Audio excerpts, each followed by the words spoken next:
Welcome to Comics Relics. I'm Ray Mescalado, and today we're talking about Bible John, the 1991 comic story by Grant Morrison and Daniel Vallely.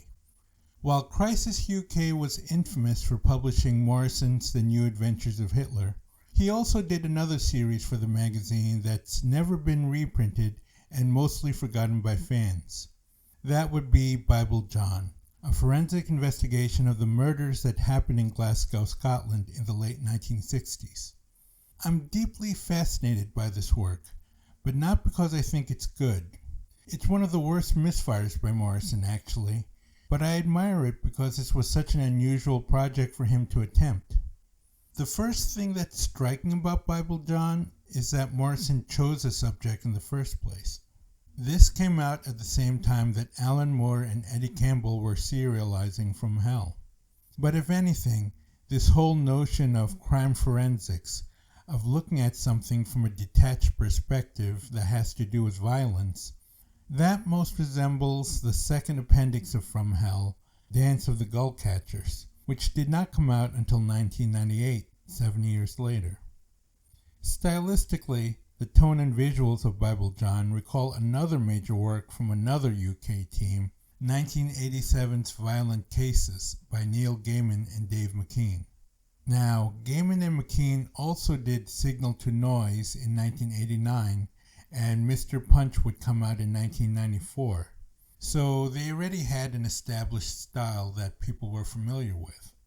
If one were prone to gross generalizations, one would hazard this was a time when the most notable of UK comics creators were engaged in serious, boldly transgressive, and formally experimental explorations of violence in their histories.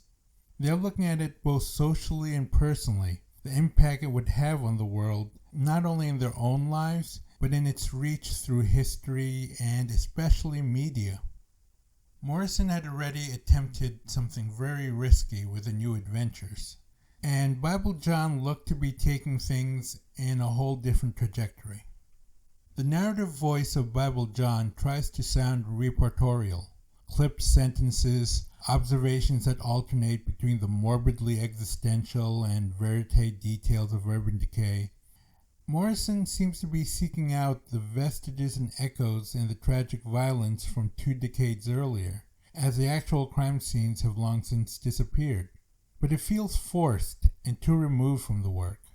While it may be unfair, it definitely is unfair, I can't help comparing it to the narrative strategies employed by Gaiman and Moore, which are also forensic in nature, using evidence in history impartially to tease out a greater meaning. But Gaiman dissects childhood memories in Violent Cases, creating both a sense of intimacy and unreliability, which adds a charge, a tension, to the events being described. We don't know where Morrison himself is situated regarding the Bible John murders.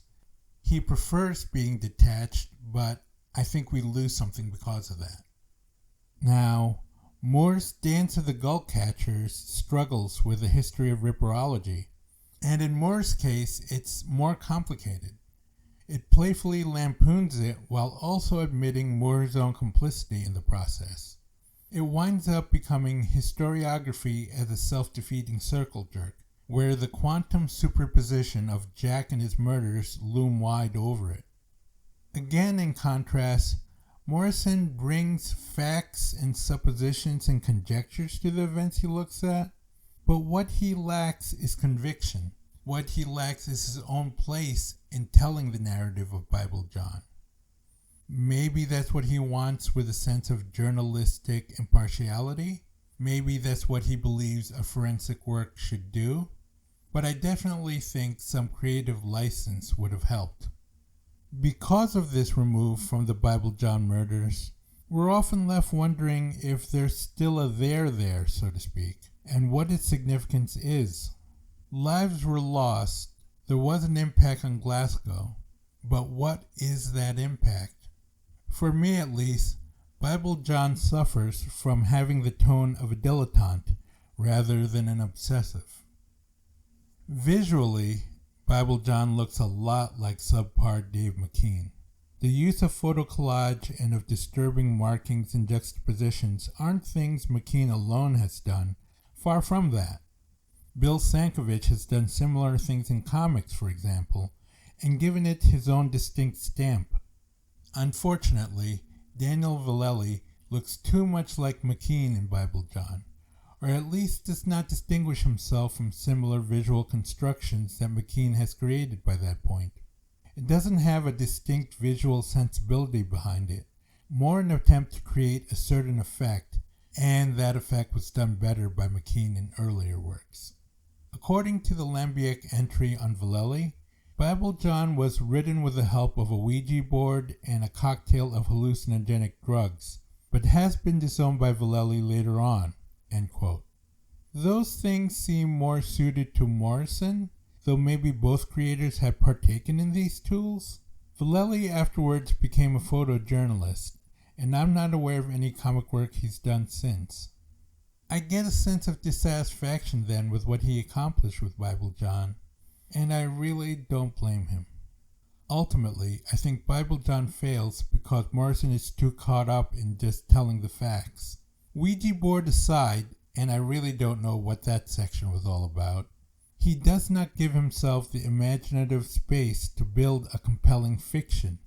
And that's because the work is explicitly a forensic study, which simply does not suit Morrison's strengths as a writer. I think of the autobiographical elements in Animal Man and Flex Mentallo, where his own life experiences are purposeful intrusions that enrich our hero's quest for answers. They are metafictive cape comics, and that's a genre that isn't known for metafiction. But it's precisely that approach that reinforces the genre's aspirations for a better, more proactive world. In short, the metafiction makes it more heroic.